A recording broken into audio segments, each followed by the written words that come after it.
Samahan nyo kami ni Mama bisitahin tong malaking Buddha. Good morning, love. 5:30 nagising na ako at kumain agad ako ng breakfast. Outfit check muna bago umalis. So naglakad na ako papuntang metro at sumakay kami ni Mama sa line 6 puntang Cultural Park. Tapos nag-change line kami to line 8 papuntang Xiayan. From Xiayan naman to Guiqi. Tapos umexit kami sa exit A. Actually, may dalawang choice kami dyan. Pwede kami mag-bus or mag-change line to Foshan line. Pero mas pinili namin mag-bus para tuloy-tuloy na yung biyahe namin. Naglakad kami papuntang bus station sa harap ng mall kung saan titigil yung bus na sasakyan namin. Ang bus pala na sinakyan namin is 227A. Parang 14 station ata yung dadaanan ng bus. Nakalimutan ko na.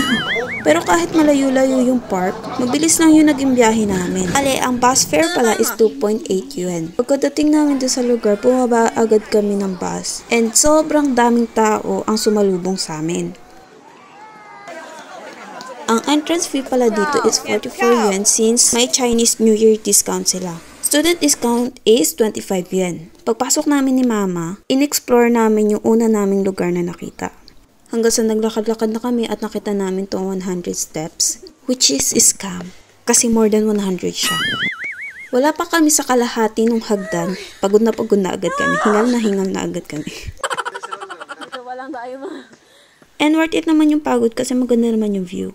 Tapos may nadaanan kaming gate kung saan chinek nila yung ticket namin and minarkahan. So itong apat na nasa listahan ata na to, ang pinaka-scenic spot.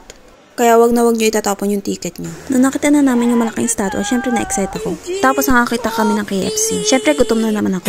Pero pumunta muna kami sa second floor para mag-picture at tingnan yung view. Ang ganda!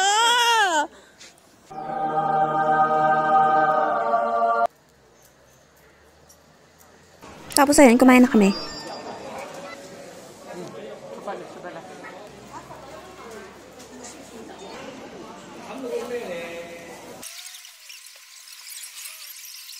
Suffering begins. At ayun, nagsimula na ang kalbaryo ng buhay namin.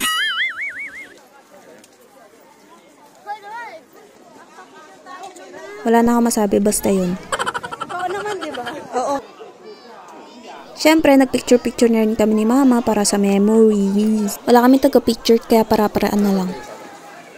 At ito yung unang temple. Hindi naman kami nahihirapan magpicture ni Mama kasi binibigyan naman kami ng time ng mga dumadaan para makapag-picture. At nag-continue naman kami sa paglalakad. Itong time na to malapit na kami. Nawala naman yung pagod ko kasi ang ganda. Worth it ang pagod! At ito na yung nasa pinaka-paanan na kami ng statwa.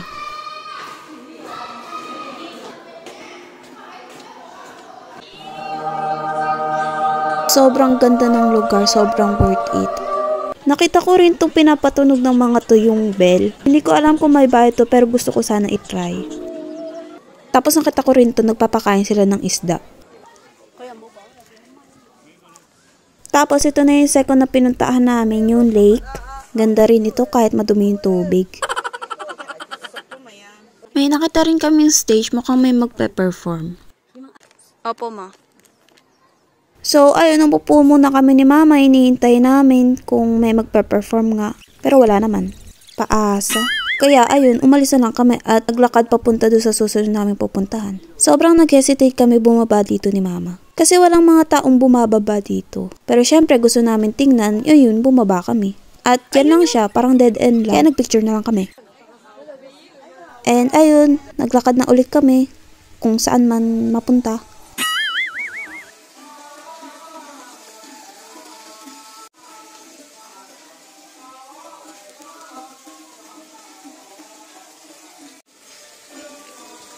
Wala akong masabi, kaya yung mag-voice over.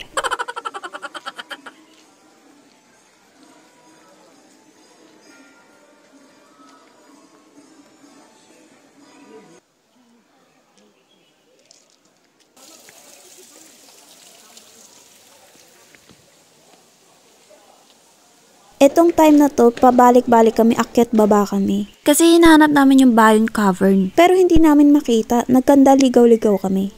Pero nakita na rin naman namin.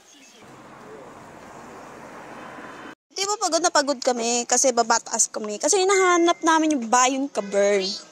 Kasi sabi ko kay mama, hanapin natin para naman sa peace of mind, di ba? Baka kasi isipin namin, sana pinuntahan namin ganun.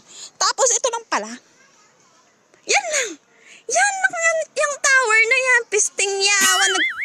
Nagpakapagod kami akit baba. Tapos yan lang yung madadatnan namin.